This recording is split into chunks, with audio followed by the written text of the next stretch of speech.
Happy Pride Month, Franklin County. Today, we have a special episode featuring two incredibly influential guests of us. We have Stonewall Columbus's Executive Director, Densil Porteous, and Dr. Leo Taylor, a diversity, equity, and inclusion educator and consultant. To kick things off, could you both share a little bit about your background and what inspired you to specialize in your fields? Go ahead. Oh, sure. Well, first, I want to say thanks for having and making space for us today. It's great to have the conversation. Densil Porteous, he, they pronouns. I don't know that I chose to specialize in the field. I think it sort of picked me. I would say probably when I was growing up, I never thought that I would be, as I like to say, a professional gay. I didn't think that I'd be, the executive director of a nonprofit focused on LGBTQ identities, or the CEO of a venture capital fund that focuses on queer identities. But I know that I started studying identity when I was in college.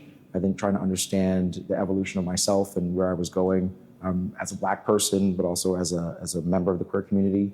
So I designed a major in college called Women and Gender Studies, or the study of gender across cultural lines. A synoptic major. I went to Kenyon College, and so I think maybe that's where I sort of started to think about the linking and understanding of identity and gender and culture. But no, yeah, never thought I'd be sitting in this seat. But I'm glad to be here. I'm glad to be in this seat. Yeah, I feel the same way. I think it called to me, just given interests and gifts and talents. We call it in higher education paid gay. Yes.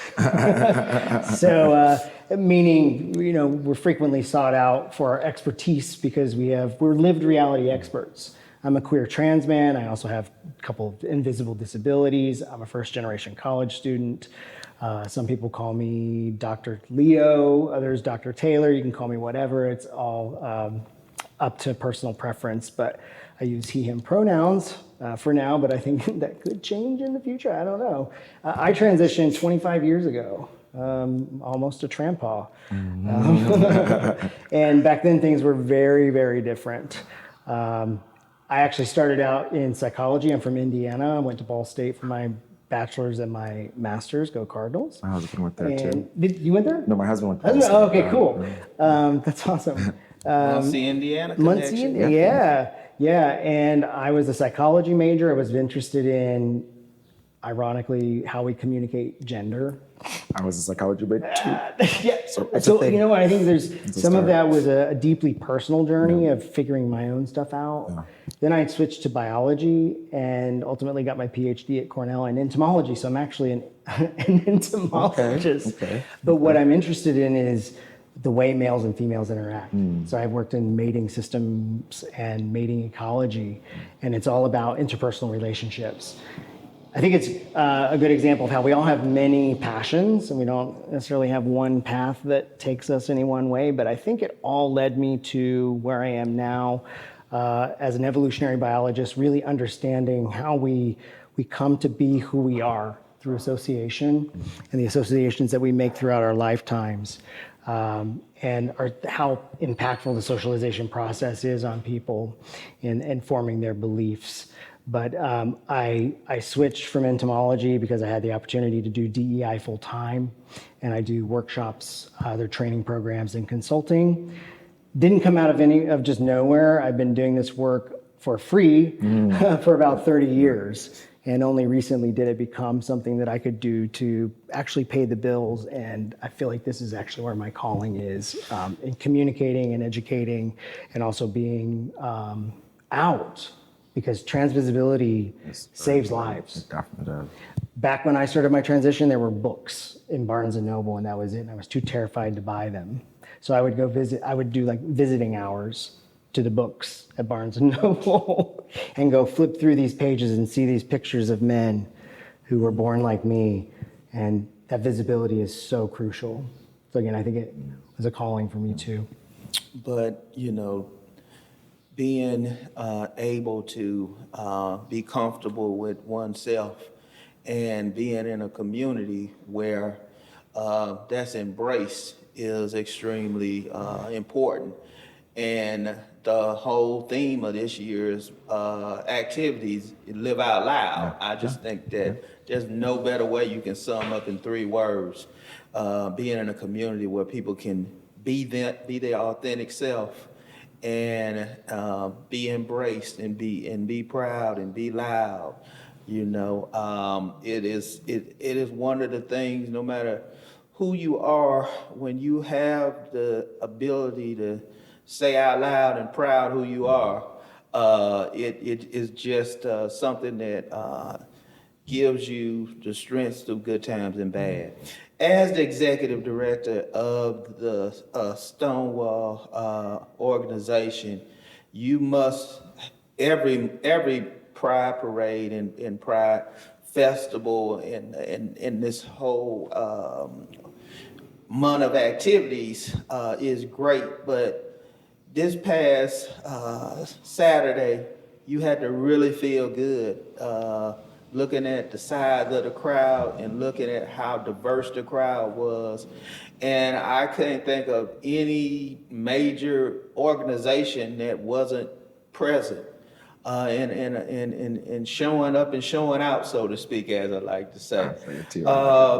Celebrating Columbus Pride Festival this past weekend. Could you share a little bit about how this event and all of the time leading up to it has evolved over the years? I think when we think back to the history of the Pride March here in Columbus, we always think back to 1981, 1982, the formation of the organization, Stonewall Union back then. But when we think back to 1981 and 1982, those were protest march, and this is still a protest march, so I don't want to sort of confuse that. But I think in 1981 and 1982, the level of severity in terms of protests was a little bit higher, or the focus was slightly different. Here were 200 maybe potential people marching from the Ohio State Union down to the State House, and some of them had bags over their heads because there was fear that if they were seen, they'd get fired from their jobs. Right, but at that particular point in time, this was also an activist organization, and the activist energy that they were bringing was a very different type of activist energy. Right, they were saying to be seen, to march is how we were going to be heard, to cause disruption on one of the biggest streets in the community allows people to see us, and we know that they will then hear us, and we can make space for ourselves in protests. I think what has happened over time has really been a demonstration of community feeling safe to step out. So going from 200 marchers to 1,000 to 1,400 to 2,000, and now here we are at 22,000 registered marchers. That's measurable, because that's also not only the community, queer community, saying I'm here. It's members and allies and accomplices saying we see you. Right? They're coming out to say we see you and we support you. So that's a phenomenal thing. I think what we have also done within the organization is that we've shifted sort of the thought about what the festival and march is about. I think the evolution of prides across the country have gone from protests to celebration. I think we are now at a moment where we need to be protest, celebration, and recognition, where we can do all of those things at once. And that's what our festival and our march is about. How do we uplift our community to say this space is for you, so come? How do we uplift community for our allies and accomplices to say thank you, so celebrate with us? But also a moment to say to our community members who don't often get to be in safe spaces like that, here are resources that you may not have all the time, so come and see those resources. So, it is great to think that there are people coming from rural areas in the state of Ohio, and sometimes outside of the state of Ohio, that are coming and getting services at the festival now. So that's part of what we do. We have services there for people to connect them to those resources. The march is an interwoven piece of celebration and protest. So we have our LGBTQ groups that are there marching. We encourage all of them to march. We don't charge them a registration fee. Some organizations we do. But our queer organizations, we say, come march, we put them in the front. That's where you should be. We want you to be seen, and we want to support you. And then our corporate partners and everyone else, they're behind us. And they're, again, being there to be supportive of us and encourage us and push us along in that march. So the evolution has been a phenomenal one, I think. And I think now in our community, we are, again, trying to find how we strike the right balance within these moments of reflection to be, again, uplift and protest. The way that I like to look at these type of events is that They're about celebration, recognition, remembrance, but they're also about purpose, and purpose in caps. And that is what you're talking about. Protest can't be lost in all of the joy, because you want to get that out, particularly at a point in time where many people are wanting to put being discriminatory back in style again. I'll call it out loud discrimination being put in style. They're saying the quiet things out loud. It used to hide in the shadows. But now we have enough people that are waving the flag of that discrimination is okay, and you can be out loud about that too. That's another reason why it was important to take up all of High Street. Correct. Every bit of High Street, the left side, the right side, and the middle, to say, hey, we here, we in Franklin County. This is how we roll. This is what we do is important. Many listeners, are familiar with as we said, the Pride Festival, the Pride March is probably the biggest in the Midwest. But can you tell a little bit about, and this question is for both of you, efforts throughout the year that are put on for the LGBTQ plus community? Because many groups have a month to, recognition, but it's really about 365 days a year. You are who you are, and you have to look out for the interests and promote the interests. So, and I think it really is 365. I started with Stonewall in the summer of 2020, and each year I've tried to think about the theme for Pride to sort of bring the organization, the community along on a journey.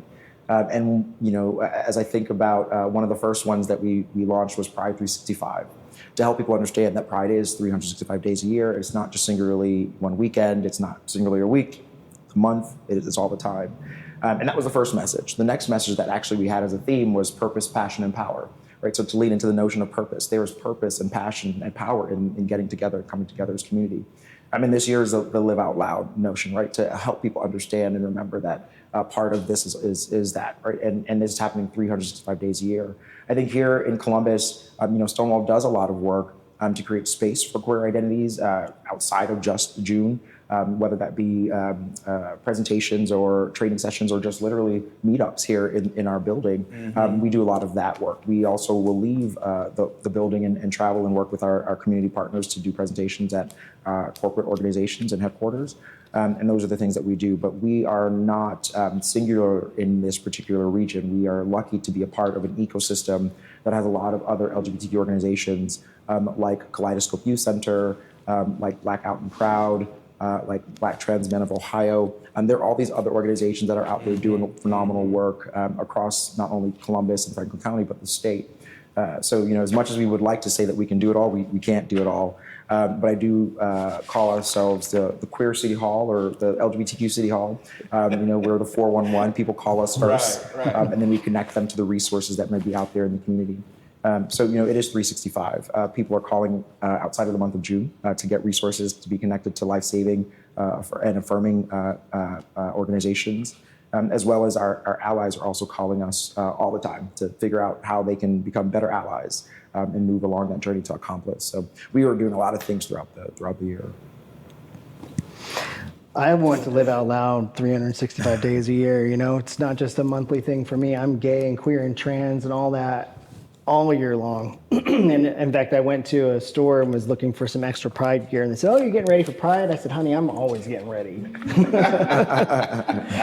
I'm always collecting stuff, because for me, Pride is a daily thing, and it took me a long time to get to the point where I felt like I could live out loud and not care as much about what people thought. And feel so insecure and feel so vulnerable to being targeted, because people, like you said, people are still getting targeted. We had that situation in Whitehall where maintenance workers who were trying to paint the crosswalks were harassed. Like you said, hate is public now. It's been sanctioned, and people feel emboldened to act in really horrible ways. we need that visibility of the queer community, and we need the community to stand together and show that that we are stronger together, that we're not going back in the closets. No matter how much anti-trans legislation comes our way, trans people are not going to disappear. What's going to happen is the harder they push against us, the harder we're going to push back, because we are one very resilient community, and we're made up of a large number of different identities that from various marginalized populations. And it's really important that we come together with our allies. We have to have our allies. It's a numbers game, really. It's about who has institutional control. We cannot make progress without our allies. So yeah, it should be an everyday thing. And if folks want to support queer and trans folks outside of Pride Month, really what I tell people is get to know us. Not just one of us. Don't have your gay friend or your trans friend, right? That doesn't give you the whole picture of the diversity of experiences and lived realities within the LGBTQ community. We are so incredibly diverse. Even within, just look at one population, gay men, and all the sub-communities in there. So get to know us, listen to our stories, read memoirs, watch TED Talks. Like the more stories you can hear, the better the idea you're gonna get of the issues that queer folks face, and then you're gonna see opportunities. And I believe that oppression is an opportunity. Yeah, that's an important message that you're sending right there. It sort of takes me off script, Dr. Taylor. It's okay. You're at the parade and you're marching and you're engaged, but it's important what you as an individual do on Monday, Tuesday, and Wednesday of the next week. How do you stand up, and how do you interact? How do you interact? That's the first time that happened on top of it. And how you interact during the week. You got to be an advocate when you're not engaged in formal activities. It's important that you are there all the time. Again, it's a 365-day responsibility. And I think, talk a little bit about the importance of civic engagement, namely voting, namely being a part of the process. You know, you're speaking of legislation gets introduced by individuals who feel like they're representing a constituency that will be pleased with their actions. Just want to follow up on, yes, what you're doing during the week or outside of Pride. You know, who doesn't want to go to a gay party? We throw the best parties. We definitely do. We do. So show up at Pride and celebrate with us. That's fun. It's beautiful. We're all feeling good. We're all getting the feels. But we need you when the feels aren't so good. We need you holding our hand and letting us have that support that we need when stuff gets really scary. Because even the strongest of us are vulnerable and need that support. And what you do, and that if you come out for Pride, that's great. We need you there. But if that's all you do, then are you really an ally? Are you performing in some way? Because it can risk looking like performativity if your heart isn't really in it. And I'll let you speak to the more civic engagement stuff. I'm not American. Well, I wasn't born in America, so I'm American now, which I'm very excited about. But I was born in Jamaica, West Indies, and I think about sort of the opportunity and relationship when you think about the rights that you have as an American, and what you should be doing to sort of acknowledge that.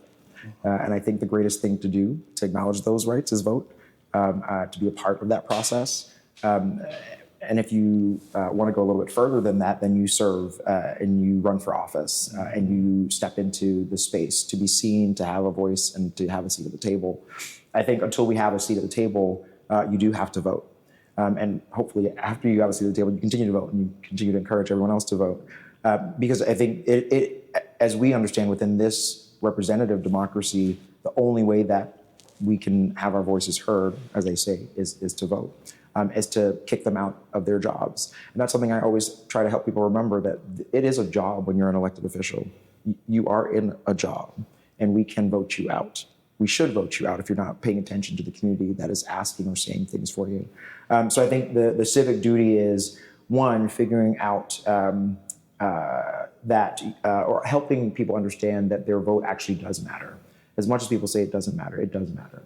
Because I think about when we look at election results and they're like, oh, well, 15,672 people said this one thing. Well, that one thing matters because politicians will look at those numbers and understand, okay, well, here's what the sway is, or here's what I don't have to think about, or here's what I don't have to worry about.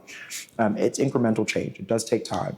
But voting is probably the biggest thing that you can do in order to demonstrate, quote unquote, political power or validity of an action within the American democracy as it currently exists. But I'm thankful for the opportunity to vote and try to encourage everybody else to do it anytime I can.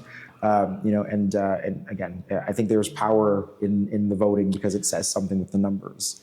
Numbers mean something in this world we live in. When people can see the raw numbers of folks who are for or against something, it does have a reflection on how they may react or respond.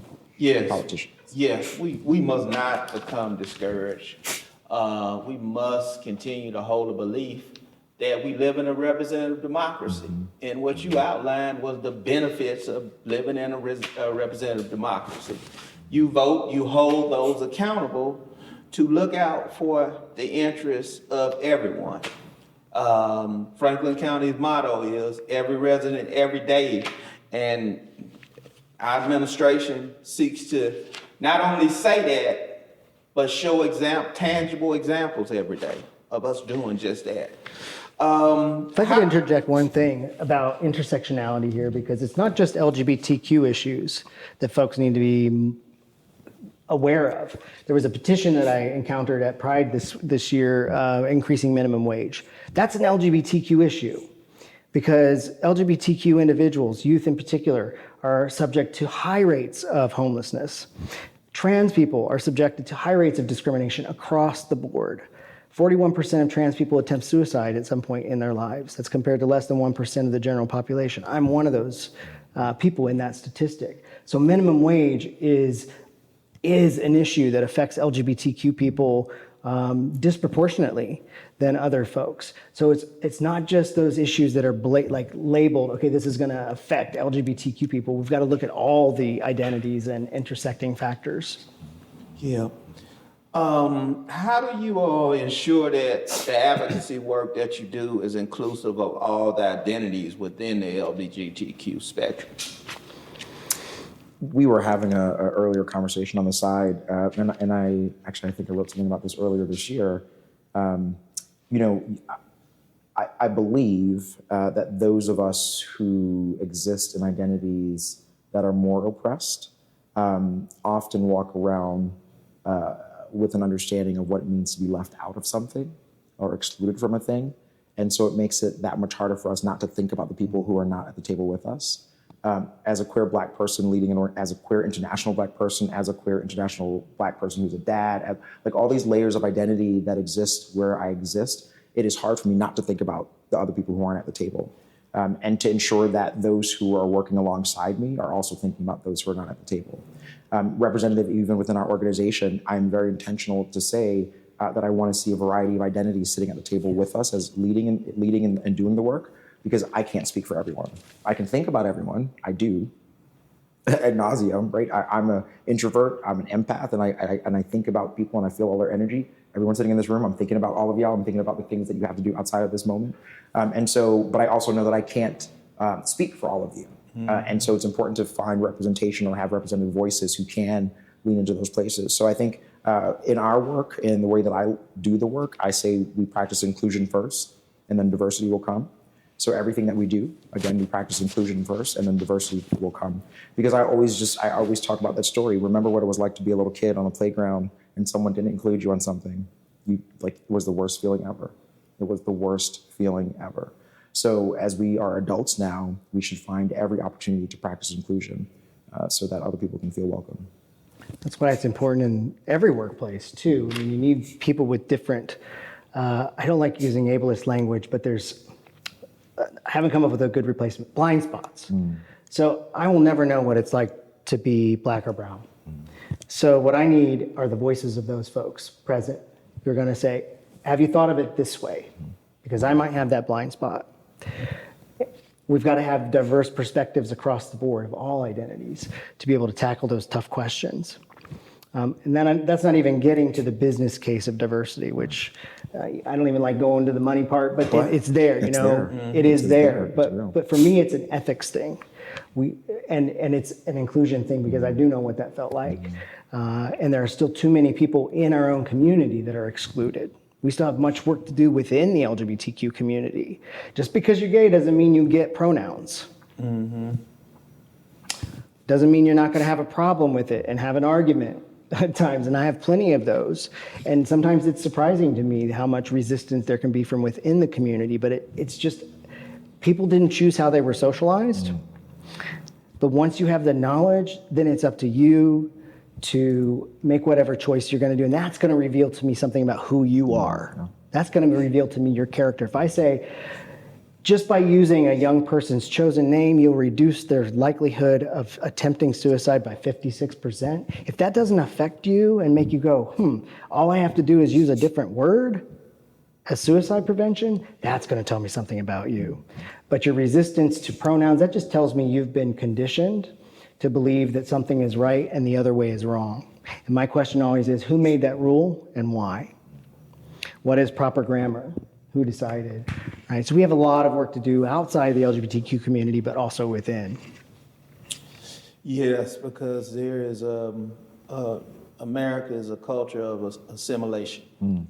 Yes. You are taught that very early, that you need to assimilate. You need to be like it's laid out for you to be.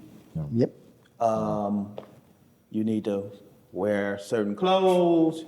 You need to play certain music. If you play music that varies, keep the volume at a certain point. And it's like all of these. And we're not even talking about laws when we're talking about assimilate. We're just talking about culture and what you're supposed to do and how you're supposed to do it. They used to use the melting pot analogy. And I grew up in New York, and it was always, New York is a melting pot country. And I think I shifted from that because I didn't like it. Because when I think about a melting pot, everything is the same once you're done, right? And I would say we're more like a salad, right? Like it's right. Like when you think about a salad, you can see all the distinct pieces still. Unless it's chopped salad, but for the most part, right, like when you think about a salad, right, you see the tomatoes, you see the different lettuce, romaine, whatever you want to use, onions, and I think that's really what it is, because it's when you bring all of those flavors together, right, like that's the amazing thing about the salad, right, it's that you can see those things. When you think about a melting pot, everything's flavor gets lost and wrapped up in each other, and I think, to me, America should not be a melting pot. We should be reflective of a salad. We should be okay with being a salad. And excited about the salad that we have, because I think it's one of the best salads.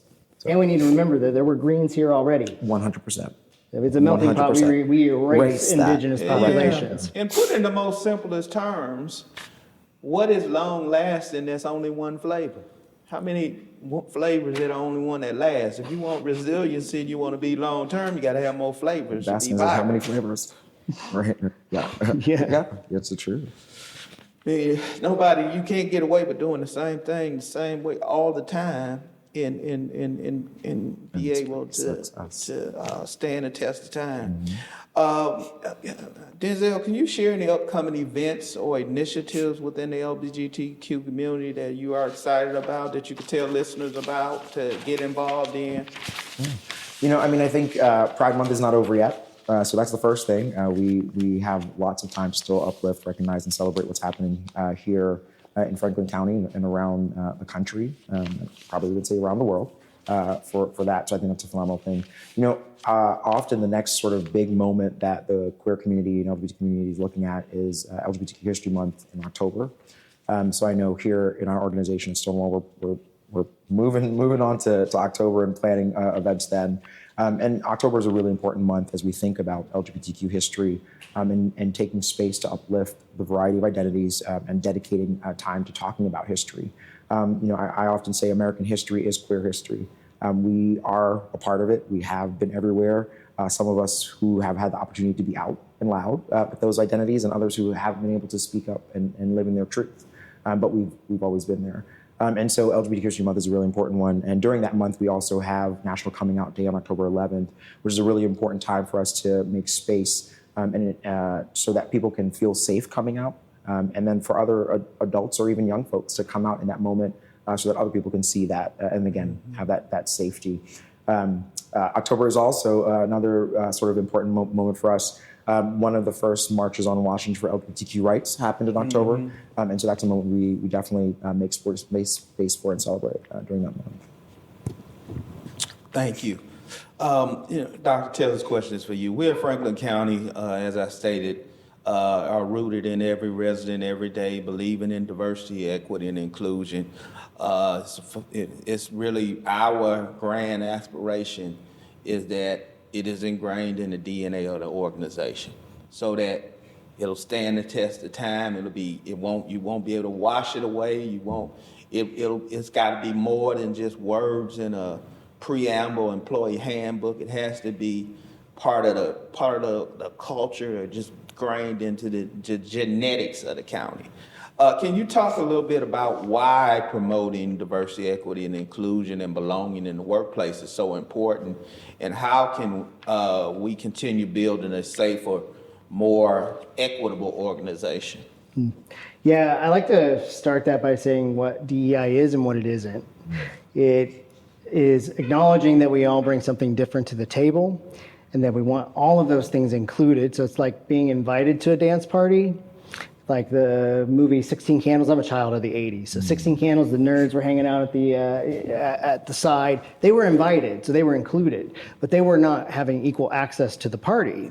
Anytime they would want to go dance, they would get pushed aside. That's a lack of equity. Equity is simply equal access. And if we're not including everyone in our workplace, if we're not giving people equal access due to various identities, because the system has been built with embedded inequities, then people aren't going to feel a sense of belongingness. They're not going to be able to show up at work for who they are. There was a TED talk by Jodi Ann Burry that was incredibly influential on me, a Black woman who talked about not being able to wear her natural hair at work, which made me look into the Crown Act, which I believe is just passed, here in Ohio. Again, a blind spot. I have no hair, so I don't really have to think about this. I don't either. But I'll jump into it. prior to that, Just freshly cleaned up this morning, man. I had hair before, but wearing my hair naturally was We all three are bald. If you don't see any pictures, there's 3 bald individuals. How often does that happen? A first for talking to county.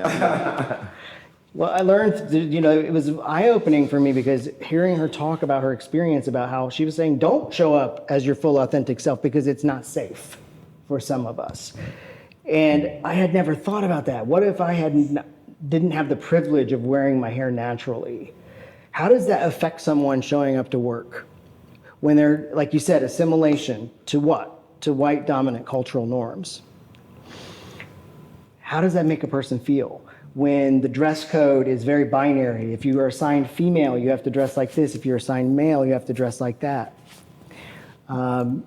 It doesn't create a welcoming environment. What are you going to do? You're going to lose talent. I saw us lose, at a place that I worked, a very talented individual because she was Black, and the way she dressed and the way she kept her hair was not in alignment with what the person in power thought should be the case. And so he was going to create a dress code. So she left. We're going to lose talent.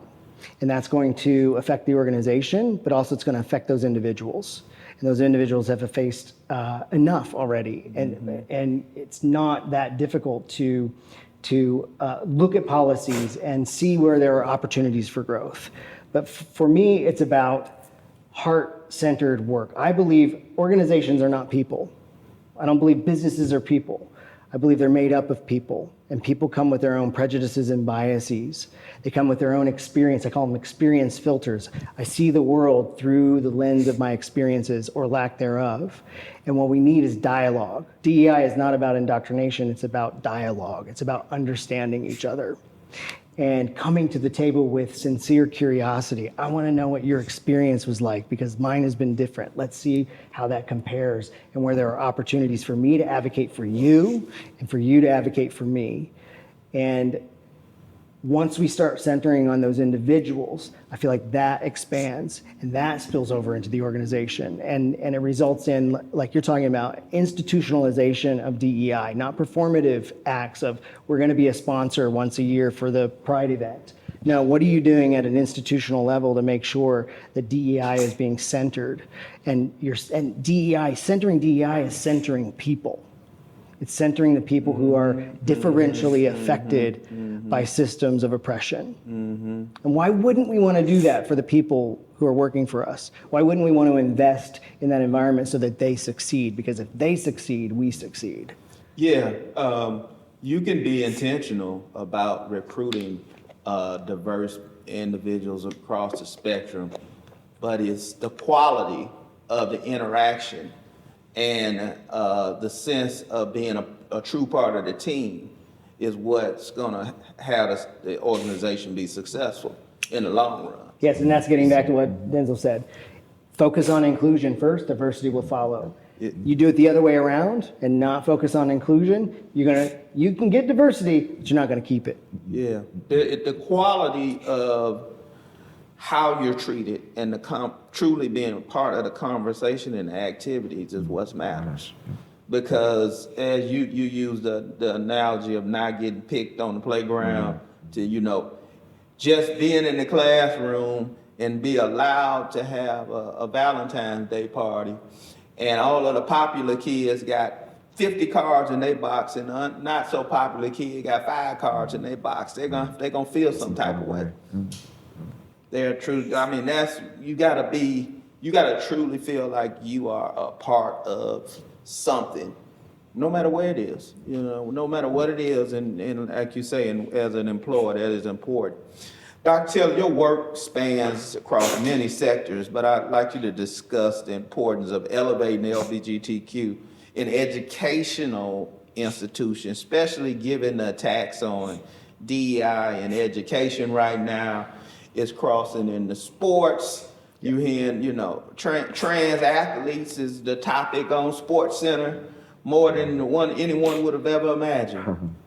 Yeah, and much of it is rooted in myths and misconceptions that there are, say, men who are presenting themselves as women to go compete in women's sports. I've heard that logic. It's just simply ridiculous and false. With respect to higher education, I don't think we should be waiting until higher education to center DEI. We should be hitting that with the preschool. Why shouldn't equity and inclusion be something that we center conversations around throughout a person's lifetime? And the fact that it's under attack in higher ed, for me, just reveals, to me, indicates that we've made massive progress. This huge backlash with the anti-trans bills, with anti-DEI, there are people who are afraid. And to them, I ask, why are you afraid? Why is this so intimidating and terrifying for you? What is it about equity? And giving people the dignity that they deserve to exist the way they are so incredibly upsetting that you have to go after basic rights. And I lost track of the thought. The question was about, what's our first hiccup? How do we elevate LGBTQ in educational institutions? The importance of it, why it matters, because you got these attacks that are occurring inside of education right now. Some of it's being mandated upon higher education. Because that educated people and educated places of learning have always been stereotyped as being ultra liberal, where everybody is head in the clouds, but now that seems to be under attack, and your institutions of higher education are becoming much more conservative, and sometimes not by choice. Yeah, and it's not across the board that everyone is liberal. I mean, 35% of graduate, professional, and technical students experience harassment, not just by students, but also faculty and staff, in a survey that was conducted. So I always go back to the individual level. Why does it matter? Because LGBTQ people exist, LGBTQ children exist, and they are significantly impacted by lack of visibility, lack of support. The statistics that show the rates of depression and anxiety, especially in trans youth, are staggering. And I show these statistics to folks and ask them, does this mean that something's inherently wrong with trans people? No, I think suicide attempts, anxiety, depression is a logical response to an environment that wishes you were gone, that wishes you didn't exist. So elevating the stories, I mean, we need to be learning about LGBTQ history, not just once a month. We need to be learning. American history is Black history. American history is queer history. We need to be integrating all of these things into the curriculum so that those youth who are struggling with these issues don't end up homeless, don't end up at the end of their path or at the end of their rope calling the Trevor Project, for example, for support over and over again. It matters to the lives of young people, including those in college, especially those in college where they might still feel like they can't be out. And I know students at, say, Ohio State who don't feel safe being completely out, even now. So it has an impact on the individual level, and because of that, it also has an impact on the community. Can you talk a little bit about the Trevor Project? There's a major national retailers rounding up right now for the Taylor Project. So just for our listeners, talk a little bit about what the Trevor Project is and the goals around the Trevor Project. Well, it is a crisis hotline for LGBTQ youth who are struggling with mental health, and it's intended to save lives. I actually wanted to volunteer for it, but as I was going through the training, I realized, this hits a little too close to home for me, and I wasn't expecting that, and wasn't sure how I was going to be able to provide that support given my own history with the topic. So it is an invaluable resource. I wish I had had something like that back in 1991 was my suicide attempt. That was pre-internet, pre-cell phone. I had to ride my bicycle to my friend's house to send a message. I would have given anything for some sort of resource like that. So it's so incredibly important that free resources like that exist for the community and especially for young people. And I mean, what we have seen over the last 2 to 3 years during the pandemic. There was an increased need for those resources and for connection to those resources. And the former executive that was at the Trevor Project at the time went through a really sort of intentional growth period.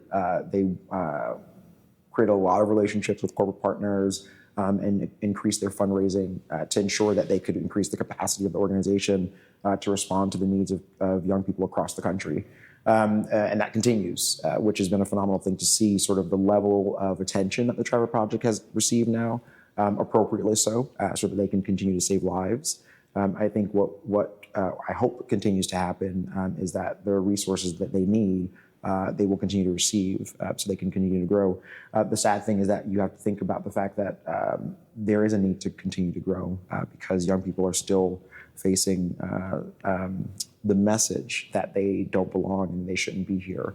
So that part is sad, that messaging is still sort of out there, but extremely glad that the Trevor Project is growing appropriately to support the young folks who may need that support.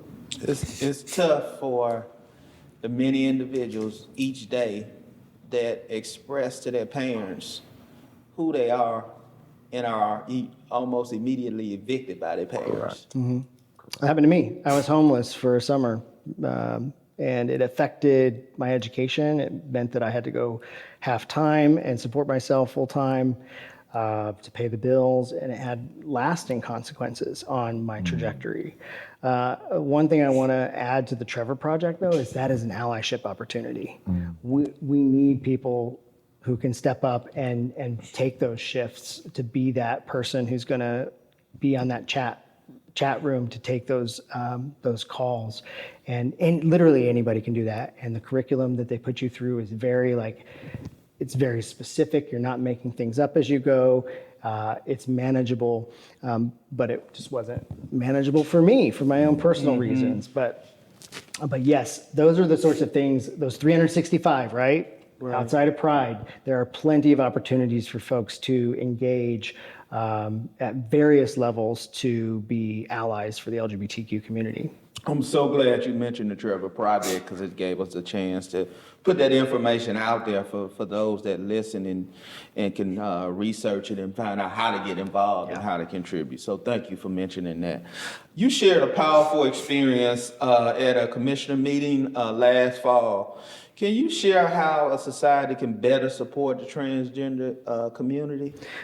Yes, first and foremost, rethink the notion that there's something wrong with trans people. The pathologization of trans identities is one of the most harmful things. So for me, it was rooted in religion. My church performed an exorcism of the demon of homosexuality. And when that failed, and back then there was little understanding the difference between sexuality and gender identity. So it was all conflated. But when that failed, that's what really set me over the edge, because that was my last hope. And that was all because I was being told that something about me was so wrong that even God wouldn't accept me. So stop positioning it as though there's something wrong with trans or LGB folks. And I think the way to really internalize that, again, is to get to know us, get to know the people, and get to know our experiences in our lives and the challenges that we've faced. And be open to learning, be open to unlearning. Remember, we've been socialized, we've been indoctrinated throughout our lives to believe a certain way. And a lot of learning involves unlearning the things that are no longer serving us or are causing harm to other people. And once you know those experiences, then it's up to you to decide, oh, well, what I thought was true isn't really true. So now I've got to reconcile that and move forward with an understanding, a better understanding of who these people are and what they need. The same is true for me. I aspire to be an ally to people of color. And I leave it to them to decide if I've deserved that label, if I've done the work. And the work for me is centering those voices, is taking a step back and saying, you know what, I've got white cis-passing male privilege. I need to make space and room for other voices. And also I can use my voice to center and uplift those voices, which is a crucial part of allyship. So I shared in that talk, or that speech that I gave at the commissioners, that difference is not a crime. Difference should not be illegal. And that's what I see happening. It's positioning being different as being wrong, bad, and it should be outlawed. And we've got to move away from that paradigm, because if you think about it, if you look at all of the people in a population, you've got some people, a big group of people that are like everybody else, and then you got people who are out sprinkled out that are different. Just because you're different, just because who you are is less common, doesn't mean that there's something wrong with you. All human variation is normal. It's all natural. And to position it differently, that there is a right and wrong way to be, is white supremacist ideology. And that is where we have to move away from. Yep. Talk a little bit about some of the work you've very recently done as a consultant with the city of Whitehall, facing bias issues in their community by simply wanting to, as a municipality, show support of the LGBTQ community through simply coloring the streets, the crosswalks. Yeah, apparently painting the crosswalks pride colors, there's 13 of them that they paint every year. It was so offensive that the maintenance workers were harassed and told to go kill themselves. Now, as a queer trans person living in this country at this time, if somebody drove by and told me to go kill myself, I would get off the street, would not be messing around with that. So the mayor pulled everybody off and then was criticized for cowering to bullies, which was not the case. He had never intended to cower in any way. It was just simply for the safety of the workers. And he got in touch with me. We problem solved, and I felt very strongly that what needed to happen was the community needed to come together to show solidarity and support. And the mayor was thrilled with the outcome. We put a call out to folks, and we expanded we didn't do 13 crosswalks, but we expanded the one right in front of City Hall by 7 feet on either side to send a little bit of a louder message.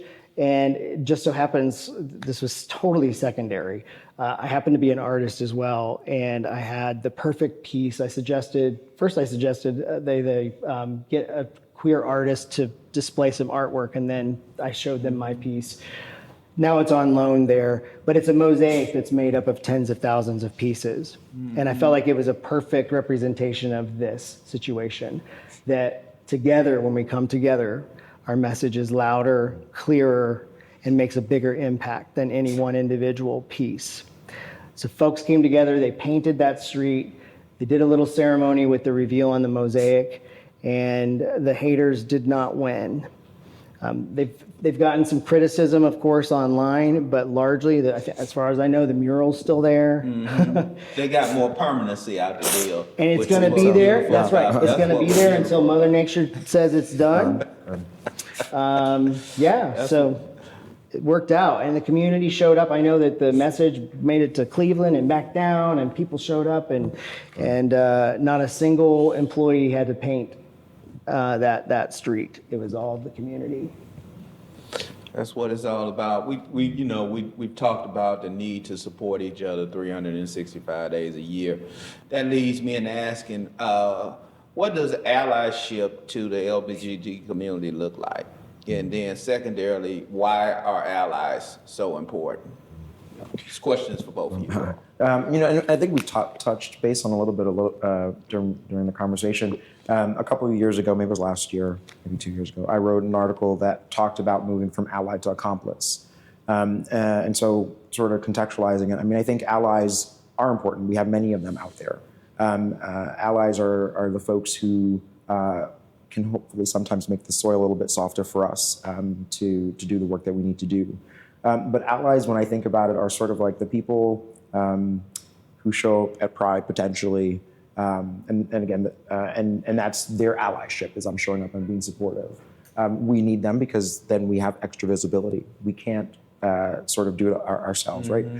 As I said, we might have 22,000 registered marchers, but there are thousands of people lining the streets because we can't march and be on the streets. We could try, but I think the numbers would start to shrink. And so that's the importance of allies in terms of being seen. I often push it a little bit further when I talk about the notion of accomplice because I want to honor those people who are accomplices. When I think about an accomplice, I think of someone, Bonnie and Clyde always pops into my head.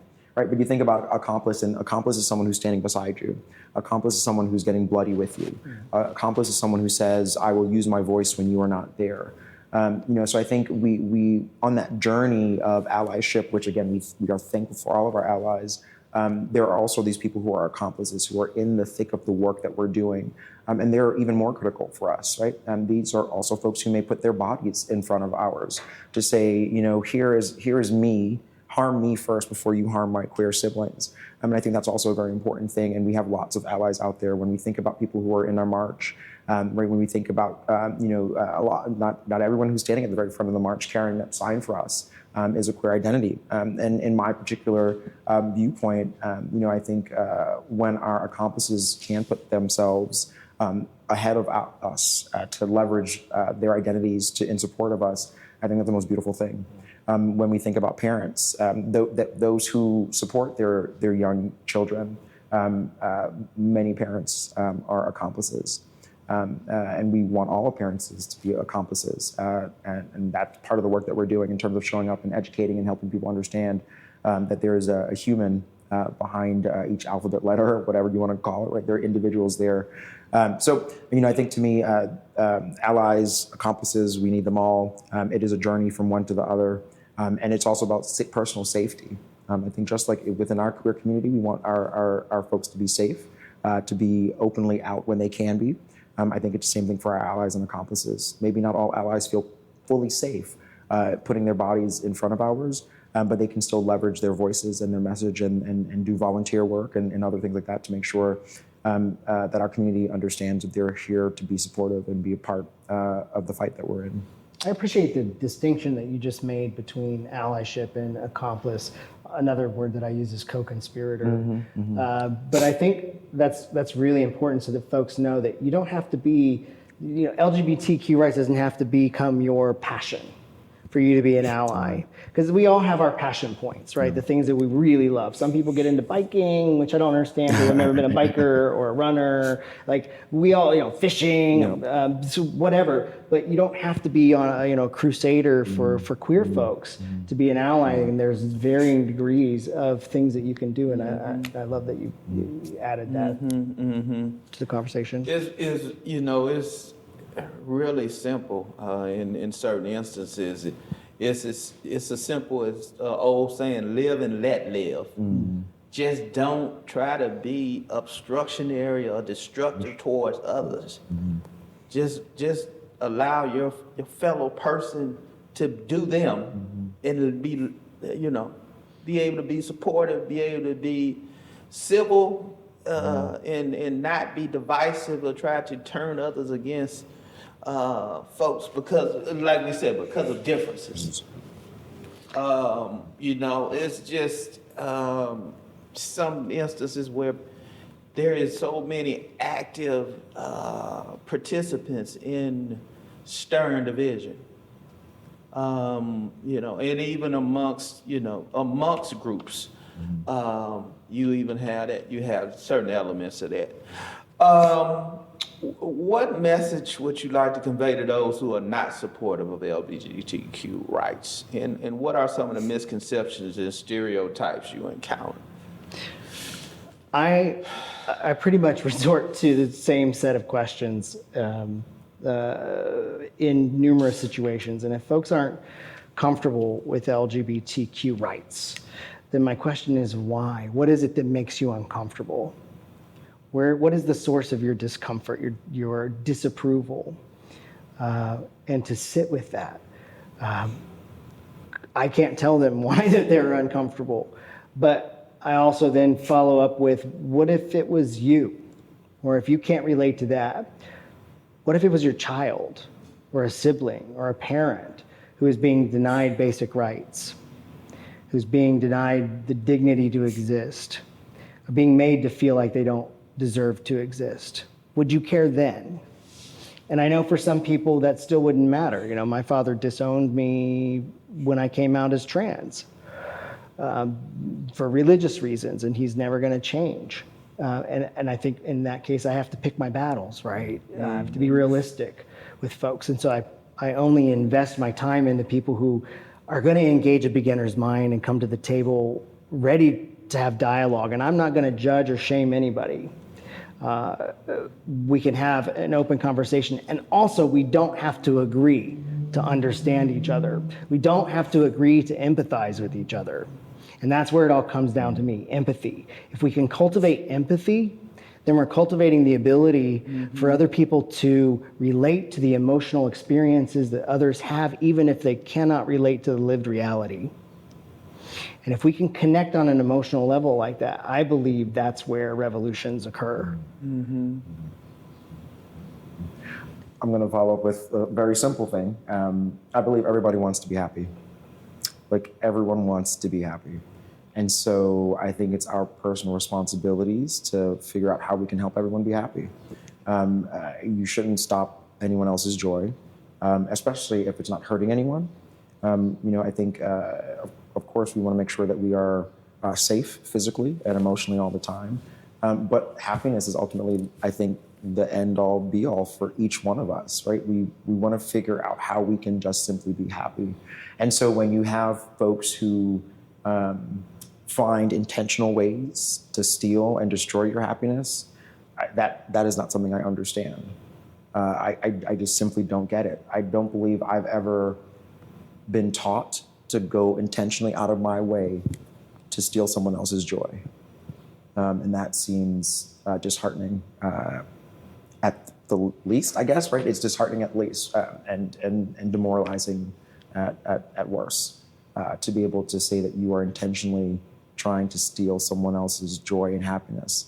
Because you yourself are trying to figure that out for yourself. And that's where I end up with what kind of person intentionally goes out and causes harm. It's not a happy person. Mm-hmm. And that's how I came to a place of empathy with my father, is that I recognized that he was taught violence. He was taught intolerance from his parents. What an awful life. I don't think he's ever known love. No. And when I realized that, it became impossible for me to hate him. Mm-hmm. What kind of person goes out and says, go kill yourself because you're painting a rainbow on the street?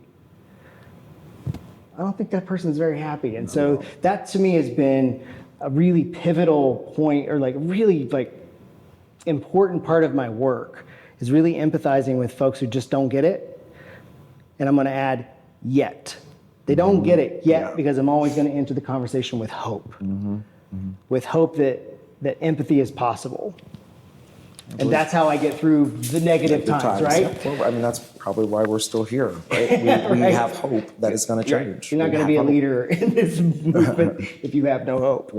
Yeah, and leading into that, hope and forecasting the future, thinking in an inspirational way. If we fast forward 10 years from where we are today, and we were doing this podcast, how will Franklin County be different in a positive way?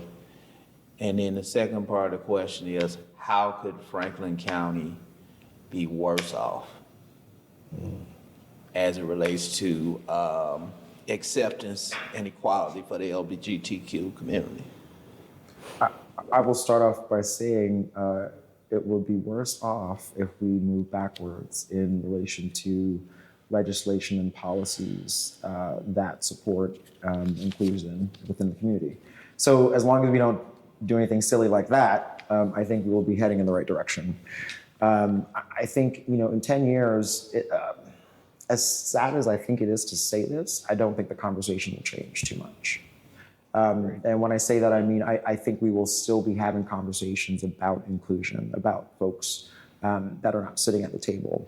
I'm thankful that we live currently in Franklin County because it feels very inclusive right now. We are sitting here having a conversation with the administrator about LGBTQ identities. That's pretty darn inclusive to me, right? And I think that's important. And I think as long as we continue to have these conversations and make space for the dialogue, hopefully we can change hearts and minds, because change takes time. I think if anyone believes that it's going to happen overnight, then you're silly. Sorry, but change takes time. And I think the more that we are able to have conversations like this in our community and put it out in the world for others to digest it, to sit with it in private sometimes, because often, the most learning and the heart changing happens in private. So when people can sit down on their own in a personal moment and listen to this conversation or engage with individuals who are different than themselves, I think that's going to do the work to keep us on the right path. But 10 years from now, my heart and my hope is that the community will be larger, it will be more diverse, and we are still on that path of inclusion that I think we are on right now, hopefully. Yeah, I agree. I don't think any change take time, and given that I've seen a quarter of a century of what happens when you come out as trans and everything that follows, the conversations are very similar, but we've evolved a bit. And now we have a greater understanding of non-binary identities, which we didn't have much of 25 years ago. But what Franklin County needs to continue doing, and I'm seeing you do this, when I was invited to come and speak in November, continue to center the voices that have been historically erased or oppressed, or are being devalued and excluded, because we need to hear those stories. And the more stories we hear, we won't be able to ignore them. And queer folks are going to come to the table, trans folks are going to come to the table, and they're going to have the ideas. And you're going to be able to lean on them and follow their lead. So center those voices, uplift those voices, and listen to what they're saying, and implement changes that are permanent. So there, I believe, are plans to do something more permanent in Whitehall. I don't have confirmation yet, but the mayor is taking, so this is just an example, the mayor is taking this opportunity. That's why I think oppression is an opportunity. It's an opportunity for community to come together and say, no, we're not going to tolerate this, and we're going to come together in bigger and better numbers. But then to take it even a step further and do something that's permanent, and then to build on that in coming years. That's how Franklin Covey I used to work for Franklin Covey. That's how Franklin County, that's actually what got me started on this path, to be honest, 25 years ago, working for Franklin Covey. But institutionalizing policies and protocols and centering those voices, instead of just once a month doing a feature, or once a year doing a feature in Pride Month or for Queer History Month. I want both of you to tell me who has been your inspiration. If it's tough because I'm going to say one individual that's been your inspiration in this work and have got you through some tough times, and has given you an extra boost through times you felt energized. There are so many. Just pull one out the book. Well, you were right. I'm taking notes. You're taking notes No, in the podcast. that's my ADHD. So I can listen. Okay, so there is one person, you might have heard of him, Dr. Martin Luther King Jr., who has a quote that inspires my allyship for anyone, not just communities of color. And that is, in the end, we will not remember the words of our allies. We will remember the silence of, oh crap, I got it wrong. The words of our enemies, we will remember the silence of our allies. That's what it is. I show that in a lot of programs that I do, but that's what reminds me, okay, my silence has consequences. My silence speaks volumes. My silence lets people know that I'm willing to watch their dehumanization. And that is not something that I can tolerate. So I remember that. I also remember a quote from Angela, was it Angela Douglas? Davis, yes, thank you. So sorry. I'll say that again. A quote from Angela Davis that when we speak, we are afraid. And when we do not speak, we are afraid. Therefore, we should always speak. So fear should not be guiding me to back away. It should be guiding me to step forward. Thank you. Silence oftentimes allows for consent. Absolutely. Yes. And during this conversation, you both pointed at different points in time. It's important that your allies speak when you're not in the room. Yes, and it goes back to the theme, live out loud, right? We need our allies living out loud too, and stepping up when it feels scary to do so, because we're out here living that every day. Every single day. Being out is risky. Now, I recognize that my whiteness and cis-passingness has shielded me from the brunt of transphobia and homophobia, which puts me in a good position to be an ally. even for other trans people, because people don't usually know that I'm trans. So I have a voice that I can leverage. And that feels like my calling. But it's dangerous to be out there. And in fact, when I was doing the work with Whitehall, I was concerned. There were safety things that I had to think about. And in fact, one of our volunteers put together a safety plan for all of the volunteers. These are very real things. And we need those allies, those advocates, those co-conspirators to stand there with us to help protect us and get us through some sometimes very difficult and scary moments. I'm going to respond to the query. I would probably say my mom inspires me, but then to go deeper, because she's not living any longer, I think if I'm picking someone, I'm inspired by her because I think I do a lot of the things not to say to prove something to her, but more a validation of what it was when I was younger. I grew up in a Pentecostal home. I'm from the Caribbean. Right, like all of these things that if my mother were still alive today, I sadly believe I'd probably be married to a woman and living some fallacy of life. When my mother passed away, I sort of had to take this blessing that she did not give me, but a blessing to say it's going to be okay. You can be yourself. And so, in a weird way, I definitely say that she is my motivation and my inspiration. My mother also passed away from HIV/AIDS when I was 14 to 15 years old. And so that is also part of that motivation, inspiration, because she wasn't a lesbian, she wasn't an IV drug user, there was nothing there. But growing up in the 80s, you understood that the people who were going to pass away were Black gay men, at least where I was from HIV/AIDS, because our cis counter white parts could have medication and afford it. So again, that is sort of the philosophical inspiration. As I've gotten older, and I know you said one person, but I got to give a second. You can give me more. You got the mic on. Okay. The other one that I lean into is Bayard Rustin, who only recently is getting more attention, which I think is phenomenal. Bayard Rustin was the heart of, I would say, the civil rights movement. Right, he was the one that helped us march on Washington, not the queer identity, but Black people, Black identities, this jobs, also known as the March on Washington, right? He was the one that, at the center of it, right, worked along Dr. Martin Luther King Jr. and made this thing happen. He was instrumental in a lot of the things that were happening. He was the one that really helped Dr. Martin Luther King understand the notion of peaceful protesting and what these things meant.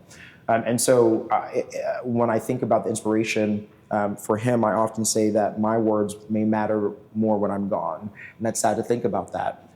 But that's what I realized, that his words sort of are more powerful now that he's no longer with us. And that is an inspiration to me. So I think very thoughtfully and intentionally about the things that I say, but also the things that I write down and put out in the world, because I hope that in the future people will understand that we were moving in the right direction.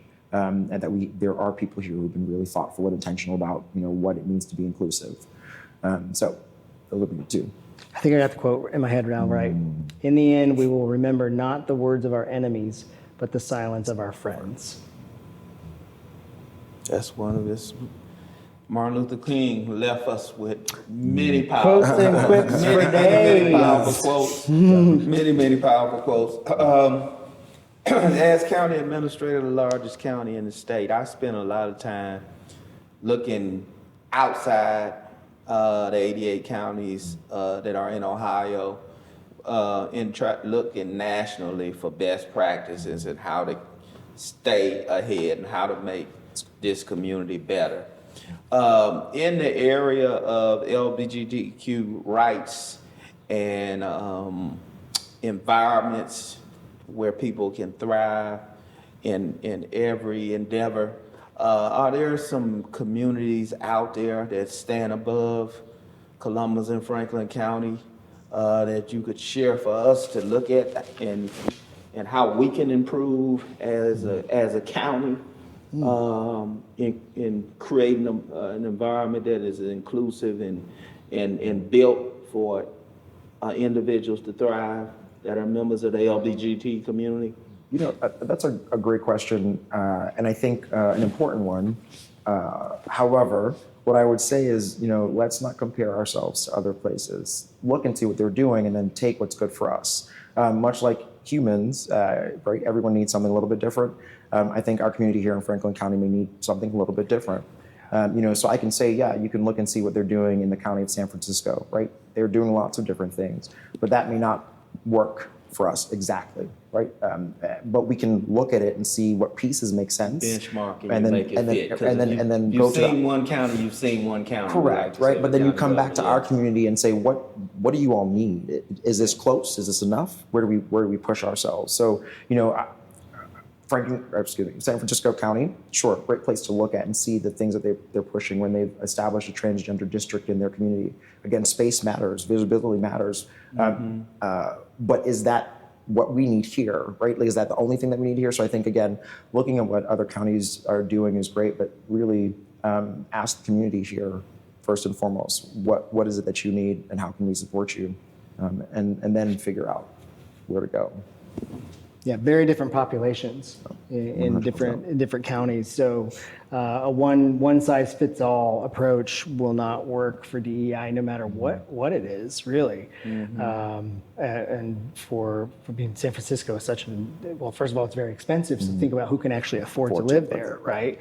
And so all of these other factors need to be taken into consideration. Also, the history of the county. What sorts of systems are in place that are working just as they were intended, which is to keep some populations down and others elevated. That's going to vary. California is a much more liberal state in general. So yeah, I agree. I think you can look around, do some shopping, but then really look carefully. Is this going to fit? Is this the shoe that's going to fit Franklin County? Maybe we need to adjust it. Maybe our feet are a little wider. We need a wider shoe. You gotta custom fit that.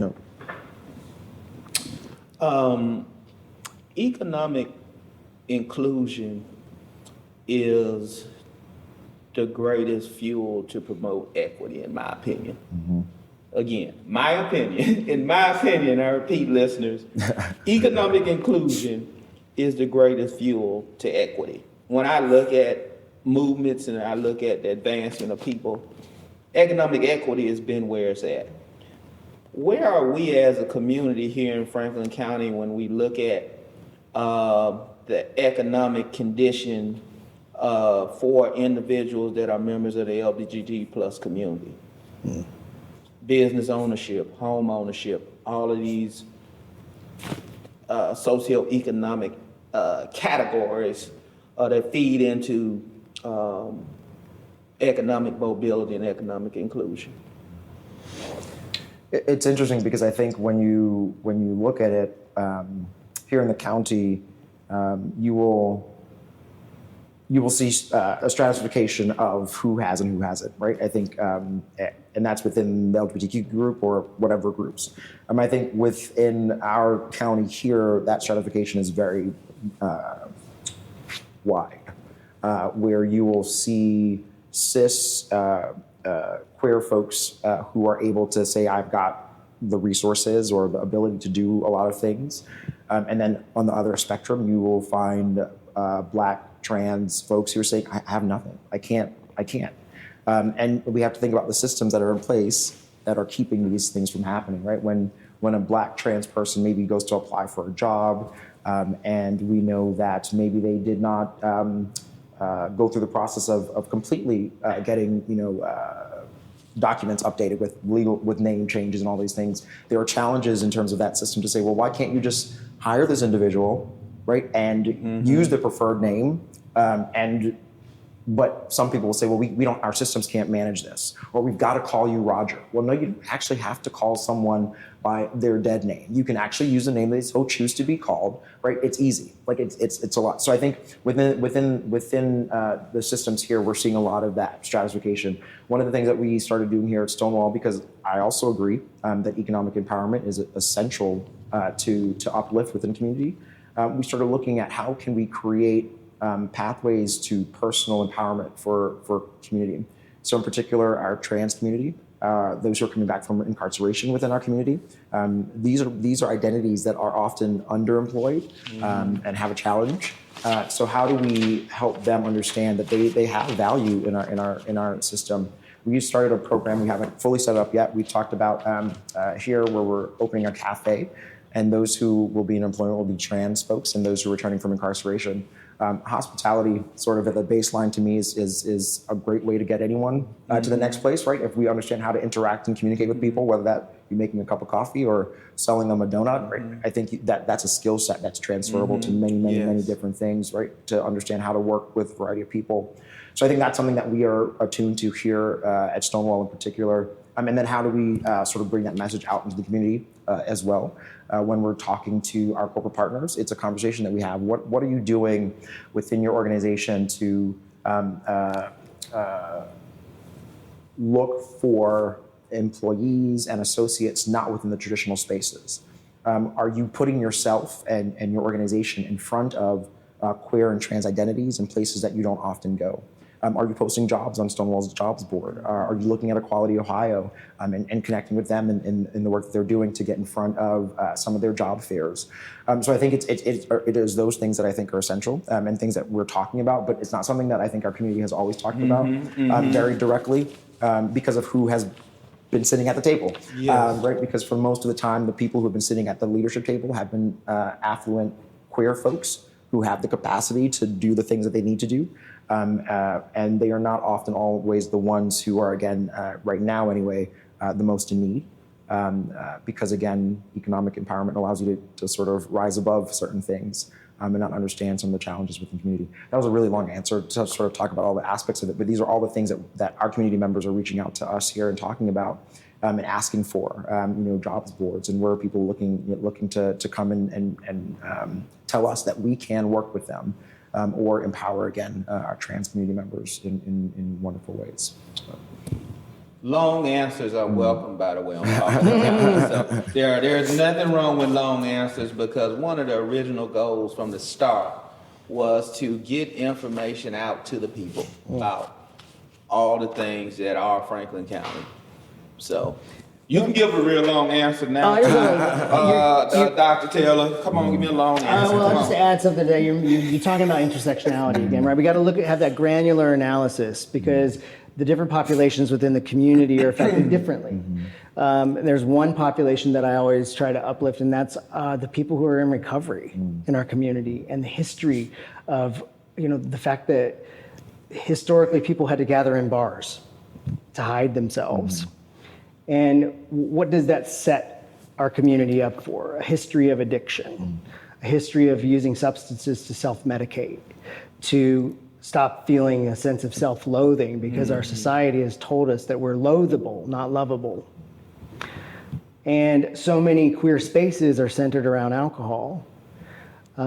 So that also affects someone's ability to get jobs, right? Their upward mobility. And I feel like this is a population that oftentimes gets overlooked and continues to be stigmatized. And again, here I think of empathy. What is driving folks? And what are we putting into place to support them in various spaces? That's all that I thought about with to add to that, to your lengthy answer. Yeah, having empathy, being inclusive, being an accessible community that allows for economic opportunity is really where it's at. I mean, that's extremely important. And you, Denzel, you mentioned the hospitality industry and that being a occupational pathway. That led me to the bonus associated with having a reputation nationally as a open and smart community leads to additional opportunities in the travel and tourism space that will soon be $9-10 billion annual benefit to Franklin County and the greater Central Ohio region.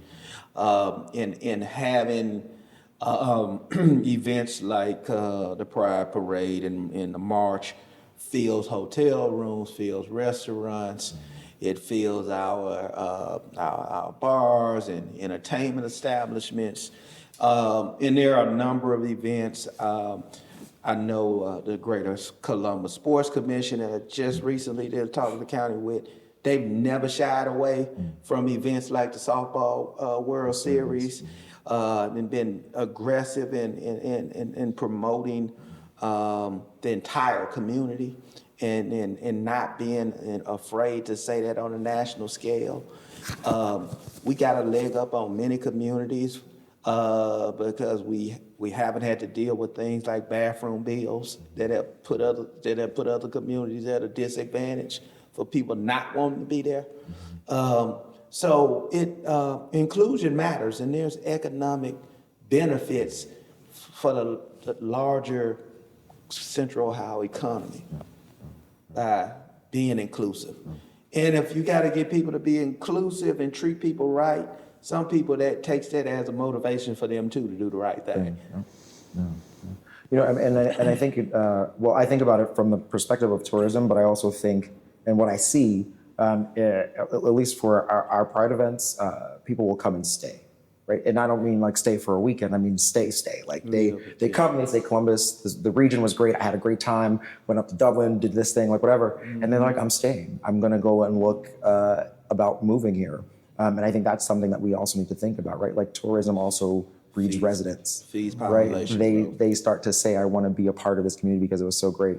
You know, this last Pride, just this weekend, I guess it seems like so far away already. You know, one of the stage entertainers that we brought in came from California, a dear friend of mine. And before they left, they were texting back home with their partner and like sharing links for different residential places to be looking at.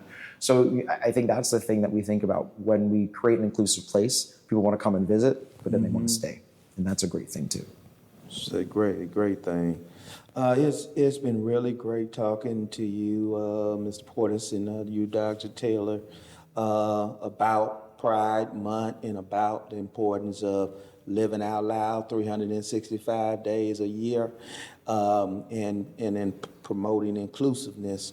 It has really been a great conversation, and I would like to thank both of you for sharing your wisdom with our podcast listeners as we conclude this Happy Pride Month edition of Talk of the County. Thank you so much for having me. us. Yeah, thanks for having us. It's been great. Okay, Appreciate so thank you. We wrap up with my ending quote: "Do you, because nobody else has time to."